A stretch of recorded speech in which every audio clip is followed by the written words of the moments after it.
M வாழ்வை மாற்றக்கூடிய முதலாவது காரியம், அல்லாஹ் சோதிப்பான். இதை உணர்ந்தே ஆக வேண்டும். அல்லதி خلقல் மௌத வல் ஹயாத லியப்லுவக்கும் அய்யுக்கும் அஹ்ஸனு அமலா.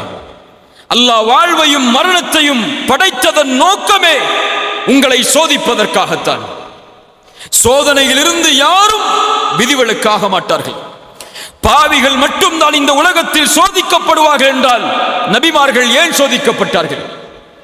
அல்லாஹ்வுடைய தூதர் சொன்னார்கள், இந்த பூமியிலேயே அதிகமாக சோதிக்கப்பட்டவர்கள் நபிமார்கள் தான் என்று. அல்லாஹ் சோதிப்பான். சோதனைக்காகத்தான் இந்த உலகம். சோதனைகள் இரண்டு உண்டு. ஒன்று அல்லாஹ் கொடுத்து சோதிப்பான், இன்னொன்று அல்லாஹ் எடுத்து சோதிப்பான். அல்லாஹ்வுடைய விதியை பொறுத்தவரை கொடுப்பதும் சோதனைதான், எடுப்பதும் சோதனைதான். சொல்லுங்கள், அல்லாஹ்வுடைய விதியை பொறுத்தவரை கொடுப்பதும் சோதனைதான், எடுப்பதும் சோதனைதான். ஆழமாக உள்ளத்தில் பதிய வைக்க வேண்டும். அல்லாஹ் கொடுக்கின்ற செல்வம் சோதனை, அல்லாஹ் கொடுக்கின்ற ஏழ்மை அதுவும் சோதனை, அல்லாஹ் கொடுக்கின்ற கண்ணியம் அதுவும் சோதனை, அல்லாஹ் கொடுக்கின்ற இழிவு அதுவும் சோதனை, அல்லாஹ் கொடுக்கின்ற சுகம் அதுவும் சோதனை, அல்லாஹ் கொடுக்கின்ற நோய் அதுவும் சோதனை. இப்படி அல்லாஹ் உலகத்தில் எதை கொடுத்தாலும் எதை எடுத்தாலும் அல்லாஹ்வுடைய பார்வையில் அது சோதனை தான். வம்மல் இன்சானு இதா மப்தலாஹு ஃபஅக்ரமஹு வநஅமஹு ஃபயகூலு ரப்பி அக்ரமன். அல்லாஹ் சொல்கிறான், இந்த மனிதனை அல்லாஹ் சோதித்தால் எதை கொண்டு? கண்ணியத்தை கொண்டு, அருள்கொடைகளை கொண்டு. இந்த மனிதன் சொல்கிறான், ஃபயகூலு ரப்பி அக்ரமன், என் இறைவன் என்னை கண்ணியப்படுத்தி விட்டான் என்று.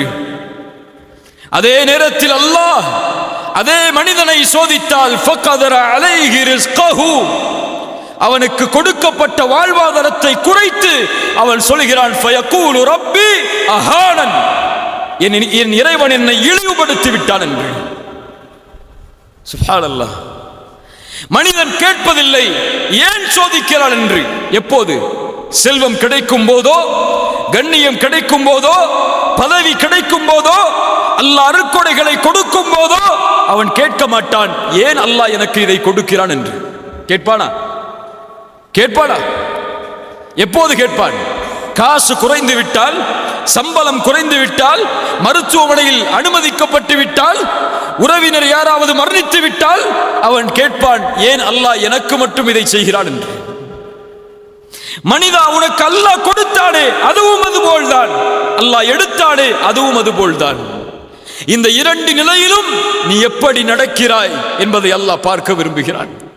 கொடுக்கும் போது அல்லாஹ்விற்கு நன்றி செலுத்துகிறாயா, எடுக்கும் போதும் அல்லாஹ்விற்கு நன்றி செலுத்துகிறாயா என்று அல்லாஹ் பார்க்க விரும்புகிறான். நபி யூசுப் அலைஹிஸ்ஸலாம் அவர்களுடைய வாழ்வை கவனியுங்கள். எல்லாம் கொடுக்கப்பட்டது நபி யூசுஃபுக்கு. ஆரம்ப காலத்தில் யார் அவர்கள்? நபியுடைய மகன், நபியுடைய மகன், நபியுடைய மகன் இப்ராஹிம் அலைஹிஸ்ஸலாம். அவர்களுடைய மகன் யார்? இஸ்ஹாக். அவர்களுடைய மகன் யார்? யாக்கூப். யாக்கூபுடைய மகன் யார்? யூசுப். சுப்ஹானல்லாஹ். அல் கரீம் இப்னு கரீம் இப்னு கரீம் இப்னுல் கரீம். அல்லாஹ்வுடைய தூதர் சொல்வார்கள், கண்ணியமானவரின் மகன் கண்ணியமானவர், கண்ணியமானவரின் மகன் கண்ணியமானவர், கண்ணியமானவரின் மகன் நபி யூசுப் என்று சொல்வார். நபிமார்களின் வம்சத்தில் பிறக்கிறார். ஒரு நபியின் குழந்தையாக இவ்வளவு பெரிய அருட்கொடை. 11 சகோதரர்கள் தனக்கு. தந்தையின் நேசம் தன் மீது, அழகான குணத்தோடு, அழகோடு. என்ன அழகு! ரசூலுல்லாஹி ஸல்லல்லாஹு அலைஹி வஸல்லம் சொன்னார்கள், மிஅராஜுடைய பயணத்தில் நபி யூசுஃபை நான் பார்த்தேன். அல்லாஹ் அவன் படைத்த அழகில் பாதியை நபி யூசுஃபுக்கு கொடுத்திருந்தான். அவ்வளவு அழகு. அந்த அழகை அல்லாஹ் கொடுத்தான். குடும்பத்தை கொடுத்தால், கண்ணியத்தை கொடுத்தால், கொடுத்ததை அல்லாஹ் கொஞ்சம் கொஞ்சமாக அவர்களிடமிருந்து நீக்குகிறான். எந்த குடும்ப உறவு, எந்த நபியின் மகன் என்பது அவர்களுக்கு அல்லாஹ் கொடுத்த அருட்கொடையோ அந்த தந்தையை விட்டு அல்லாஹ் பிரித்தார் நபி யூசுஃபை. சகோதரர்களுடைய நேசத்திற்கு ஏங்கினார்கள். பிரித்தால் அல்லாஹ். கிணற்றில் தூக்கி வீசப்பட்டார்கள். ஒரு நபி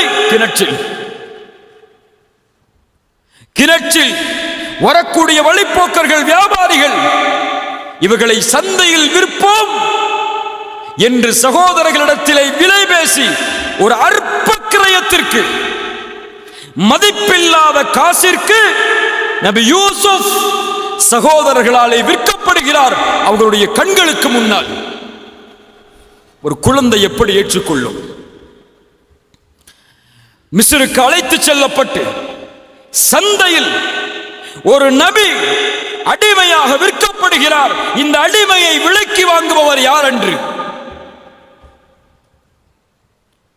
அல்லாஹ் ரப்புல் ஆலமீன் ஒரு அரசவையில் மந்திரியாக இருக்கக்கூடியவருக்கு வாய்ப்பை கொடுக்கிறார் நபி யூசுஃபை வளர்ப்பதற்கு.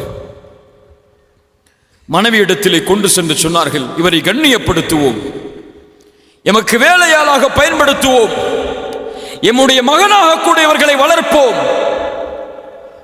என்று தன்னுடைய மனைவிக்கு அறிமுகப்படுத்தி யூசுஃபை தன்னுடைய வீட்டில் சேர்த்தார்கள்.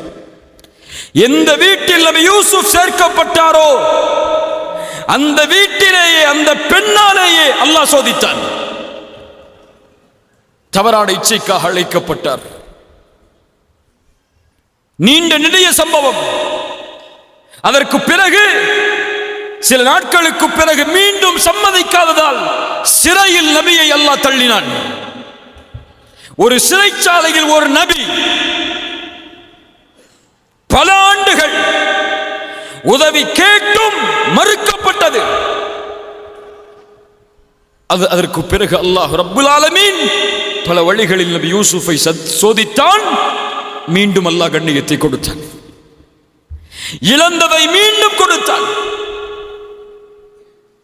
அந்த அரசவையிலேயே ஒரு அமைச்சராக ஆகக்கூடிய வாய்ப்பு. எந்த சகோதரர்கள் விரட்டினார்களோ அந்த சகோதரர்களை உதவிக்காக கையேந்தி அவர்களுக்கு முன்னால் நிற்கும்படி அல்லாஹ்க்கினான். இப்படி எல்லா சோதனைகளையும் அல்லாஹ் நபி யூசுஃபுக்கு கொடுத்தான். இந்த எந்த சோதனையிலும் நபி யூசுப் அலைஹிஸ்ஸலாம் ஏன் அல்லாஹ் எனக்கு இதை செய்கிறான் என்று கேட்கவில்லை. ஏன்? இது அல்லாஹ் படைத்த உலகம், இது அவனுடைய விதியின்படி இறங்கக்கூடிய உலகம். இதில் எதை அவன் நாடுகிறானோ அதை செய்வான், எதை அவன் நாடவில்லையோ அதை செய்ய மாட்டான். அதில் ஏன் என்று கேட்கக்கூடிய உரிமை இந்த உலகத்தில் படைக்கப்பட்ட எந்த படைப்பிற்கும் கிடையாது.